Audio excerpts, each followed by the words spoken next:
Welcome to Self Love Monday, the podcast that provides you with the tools, insights, and inspiration to create self love and embrace your true worth. I'm your host, Ron Simplified Myers, and today we have a special episode titled Self Compassion in Your Relationship. Love begins within. This will be the first episode of a two-part conversation. That's how important this topic is to creating a better you, which in turn creates a better partner in your relationships. So, in this episode, we'll explore the powerful practice of self compassion and how it can enhance your relationships. We'll define self compassion and its importance in nurturing a healthy relationship, how self compassion differs from self esteem and self care, exploring the three core components of self compassion, and recognizing the power of self compassion. So let's get started. Imagine this scenario where you make a mistake in your relationship, and instead of beating yourself up, which we know too many of us do, and we do it too often, you actually offer yourself kindness and understanding. That's the power of self compassion. And if you can have it for yourself, then you'll be able to have it for your partners. Now, self compassion involves treating yourself with kindness, understanding, and acceptance, especially during challenging times or when you make a mistake. Because we always know, just like with people, everybody's nice to us when things are going well, even the way we treat ourselves. We have to learn how to have this compassion when things don't go the way we plan. Because it's about being more gentle and having a supportive attitude towards yourself, similar to how you treat a close friend and hopefully your partner. Now, self compassion involves recognizing your life's challenges and responding to those with empathy and care. It's learning to be understanding and forgiving of yourself, acknowledging everyone experiences struggles. Self compassion is about embracing every part of you, all of your decisions, and maintaining a positive relationship with yourself. Understand the decisions that you make are always the ones you think are best in that particular situation. It amazes me to hear people say, if I had to do all over again, you would do the exact same thing. The reason is, at that moment, we always believe the decision that we're making is the right decision and the best one for us, which is why we make those decisions. What people are saying, if they could see 2020, what they say, 2020? But if we had hindsight, that's what I was looking for, then of course we would do things a little different. But that's the whole purpose of this journey we call life, is for us not to have hindsight so that we can go out here and experience life and then learn from those things and hopefully grow from those things. Now, self-esteem refers to the overall evaluation and perception of your worth and value. It involves having a positive opinion of yourself and believing in your abilities and qualities. Self-esteem, unfortunately, a lot of time relies on external factors such as achievement, successes, and this one, comparing yourself with others. Because it can be influenced by the society and then it creates judgments, self-esteem can be harmed very quickly and destroy confidence and motivation. So it can become fragile and it will fluctuate based on this feedback that we're getting from others, which we're allowing others to dictate our lives. And you guys know, I'm not one that's ever going to teach that. It's okay to take what people say, and if it works for you, use it. And if it doesn't, let it roll off your back. So self-esteem, unlike self-compassion, it sometimes creates a sense of superiority. And unfortunately, as we talked about a few seconds ago, comparing yourself to others. The only person you should ever compare yourself is to you. Always strive to be the better person, the better you. And that's what this self-love Monday and the marriage mastery is all about, is becoming the better version of yourself so that you could be a better partner, and not just in marriage, but in all your relationships throughout your life, throughout this journey, I meant to say. So when we talk about self-care, it entails intentional actions and practices that prioritize and nourish your physical, mental, and emotional well-being. It involves taking care of your needs, setting boundaries, which a lot of us need to practice, and engaging in activities that promote self-renewal and rejuvenation. Self-care involves activities like exercising, eating healthy, getting enough sleep, practicing mindfulness, engaging in hobbies, seeking support. Let me say that one again. Seeking support, and this one really goes out to guys. If you need the help, go get it. Quit letting the world tell you that is a form of weakness. Strength is being able to tell the world to take a flying leap and go get the support that you need. And also make sure you engage in activities that bring you joy and relaxation. So while self-care is important for maintaining balance and preventing the burnout, it's not solely focused on the emotional relationship with yourself or the mindset of self-compassion. So in summary, self-comparison involves being kind, understanding, and accepting of yourself, especially during challenging times. Self-esteem, it revolves around accessing your self-worth, often influenced by, again, as we talked about, external factors. Let's get better at not allowing external factors to make our decisions for us. Self-care focuses on intentionally promoting overall well-being and balance. While all of these are interconnected, each concept has its distinct focus and what's that word? Implications?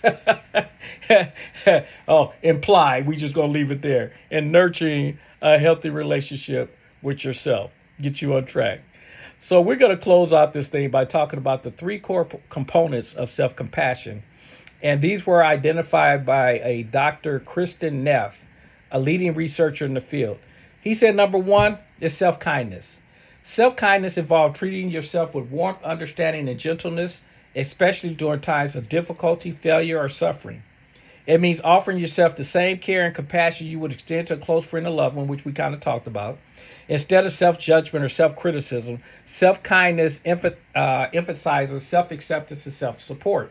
And you guys know I've talked about the way you would know where you live is by listening to your thoughts, and give yourself points based on if it's a positive thought, it gets 1 point. If it's a negative, it gets 1 point. And folks, I tell people do that for about 2 or 3 minutes. Most people within 15 seconds, this exercise will be done, because almost every thought that pops into our head, unfortunately, is going to be a negative thought. Why? Because we've been programmed that way. And the culture and society in which we live continues to promote that low self-esteem, low self-worth. And hopefully through my program and other programs, we can rebuild that within people. Number two, he talks about common humanity. Common humanity recognizes that suffering, imperfections, and challenges are part of the shared human experiences. It involves acknowledging that everyone goes through hardships, makes mistakes, and faces struggles. This component helps to counter feelings of isolation or self-pity by fostering a sense of connection and empathy with others. And we kind of talked about that. Is you got to be able to take on the hardships, understand that you make mistakes, understand that you struggle. So does everyone else. Quit beating yourself up because you've made an error. The only way we learn is by doing. We have to go out and do sometimes those things. The results don't come back the way we wish they had, but we're going to get a result, because even if you don't do anything, you're going to get a result. The key is go out and do and be the best you possible, which you guys keep hearing me saying, and then live with the results. And if it means something that you did that you don't agree with afterwards, go back and be willing to apologize. That's being able to, again, not beat yourself up, being able to accept that I make mistakes or I do things that I don't necessarily, if I had to, to do it based on, we talked about my hindsight, I would have made a different decision. But understand that's what you learn from. I did it. I learned from it. Next time this pops up, I know what to do. Number three, he talks about mindfulness. Mindfulness refers to being aware of the present moment without judgment. It involves observing and accepting one's thoughts, emotions, and experiences without getting caught up in self-critical or self-deprecating patterns. Mindfulness allows for a non-reactive and non-avoidant stance towards one's own suffering, creating space for self-compassion to arise. What word did I just say? He says self-depreciating. I don't know what what word I don't know what word I said before, but anyway, excuse me, folks. I'm doing this stuff, and I love to do things on one take. So forgive me for the word. I forgot what I said, but but forgive me for it, whatever it was that I said. But again, I like doing this stuff on one take to let people know I'm human. Okay, kind of what we're talking about here is forgiving yourself. So I forgive myself for that mistake. Hopefully, I didn't offend anybody with whatever it was I said. I'll go back through and listen again myself afterward. But hopefully, it's not something that we can't live with. But anyway, so together, these three components form the foundation of self-compassion. When practiced, they enable individuals to respond to themselves with kindness, recognize their common humanity, and cultivate a non-judgmental awareness of their experiences. By embracing self-compassion, individuals can develop a healthier and more nurturing relationship with themselves, leading into increased well-being and resilience. Whew. All right. So recognize the power of self-compassion. An example here would be I know someone who once struggled with low self-esteem, and of course it affected their relationship. Most important, it affected the relationship with themselves. Of course, if you affect the relationship with yourself, it's going to carry over into your other relationships. That's why you keep hearing me say it's so important that the relationship with self is the first relationship we take care of, because that's who we present to the world. But when this person started to practice self-compassion, I noticed a significant shift. They began to treat themselves with kindness. They started to forgive themselves for their mistakes, and they start to nurture a stronger sense of self-worth. Guess what? I know you guys know. As a result, their relationships blossomed with deeper trust and love. So we're going to drive home the significance of self-compassion by using some research, what some research has shown. And it has shown several benefits. One is improved mental well-being. It's been associated with lower levels of anxiety, depression, and stress. It helps individuals develop a more positive and supportive inner dialogue, reducing self-criticism and negative self-judgment. It increases your resilience, the will to push forward, to fight through challenges. It provides individuals with that internal source of support and understanding during those difficult times. It helps you bounce back from setbacks, cope with those challenges, and maintain your emotional well-being. It creates enhanced self-confidence. It can boost self-confidence by increasing a sense of self-worth and self-acceptance. It allows individuals to embrace their imperfections and failures without undermining their overall sense of value. Be willing to rewrite the stories that pop into your head. You guys know I've talked about that before. There's stories going on all the time. There's negative, and as we said just a few minutes ago, most of them are negative. And when they pop up, folks, be able to forgive yourself, as we talked about before, and rewrite that story in a way that it moves you in the direction that you truly want to go. It also, researchers showed it improves emotional regulation. It helps individuals develop a healthier way of dealing with their emotions. It encourages a non-judgmental and accepting attitude towards your experiences, leading to more effective emotional regulation and decreased emotional distress. It also increases your relationship satisfaction. I think you guys kind of understand that. It positively influences your relationships because when you're kinder and more accepting of yourself, guess what? You tend to exhibit greater empathy, understanding, and compassion towards others. That old saying, you can't give what you don't have. So by increasing this relationship satisfaction, it leads you to improve communication, one with yourself and then with others.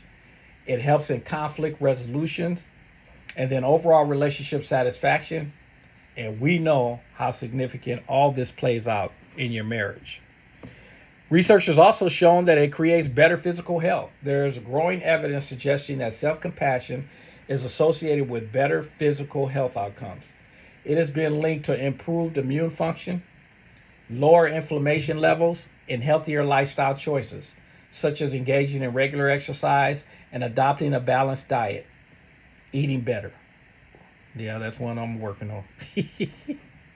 So these are just a few examples of the research that benefits of practicing self-compassion. So overall, as you guys can tell, self-compassion has been shown to have a positive impact on various aspects of well-being, contributing to a greater psychological and to your emotional health. So I want to, as you guys know, I always say if it ain't right, it ain't wrong. It's just my opinion. And that's exactly what these things that I'm sharing are. I want the world to understand what that means. Allow people to have their own beliefs, their own values.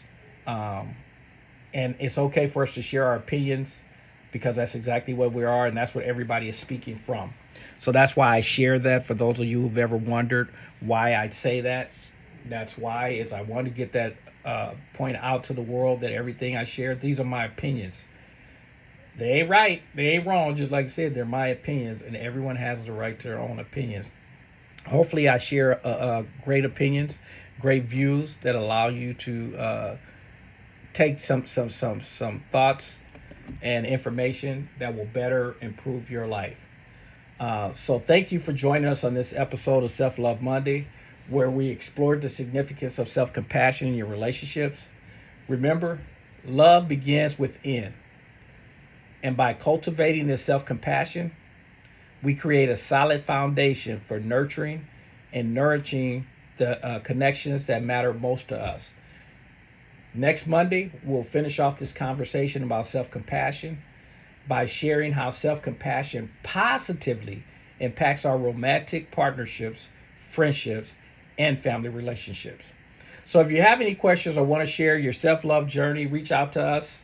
You can give me feedback on the podcast. Please do. Give me things you'd like for me to talk about. Feedback from the podcast, things where I could share, do better. I'm always looking to fine tune my skills also. No one has all the answers. As I've said before, these are my opinions, my views, my experiences. I have been doing self-study for 35, 40 years, so I got a lot of insights, aside from the 32 years I was with my partner. So I do have some great insights, and hopefully there are things that you can use. So again, make sure you tune in on Thursday, though, for another empowering episode of Marriage Mastery, where we will talk about intimacy and connection, deepening your emotional bond. So until then, be kind to yourself. Spread the love. And remember, as I always like to close out, if you're not having fun, you should be doing something else. Talk to you soon. Take care.